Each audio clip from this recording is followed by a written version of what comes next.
Сәлем достар, бүгін сіздерге ыстық су ішкен пайдалы ма тақырыбында айтып өтетін боламын. Таңертең аш қарынға ыстық су ішу несімен пайдалы? Қарапайым қара суды таңертең аш қарынға ішу ағзаға айтарлықтай пайдалы екен.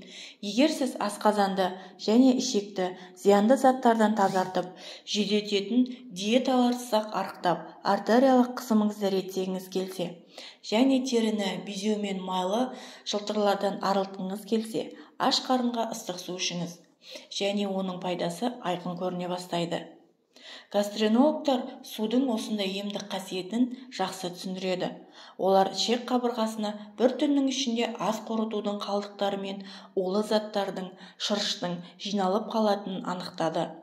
Ал таңертең аш қарынға жылы су немесе суық су ішу бұның бәрін шайып шығады.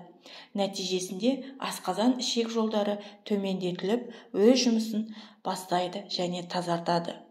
Егер сіз күн сайын таңертең өзіңіздің осындай қарапайым әдетке үйретсеңіз, ол қан қысымына оң әсерін тигізетін ағзаның сілтілі балансын қалыпқа келтіреді. Мұнда ең пайдалысы қайнамаған ыстық су екен. Себебі қайнау кезінде судың пайдалы қасиеті жоғалады, ал ағзаға мұндай өнімді толығымен сіңіре алмайды. Алайда ірі қалаларда құбыр суының сапасы өте жақсы емес. Кейде оны қайнатпай ішу денсаулыққа қауіпті.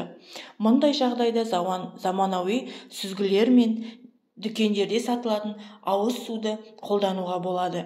Ыстық суды таңертең аш қарынға қалай ішу керек? Ағзаны тазарту және арықтау үшін күн сайын ыстық су ішуге кеңес беріледі. Бірақ қайнаған су емес. Ұсынылған температура 40 градус болу керек.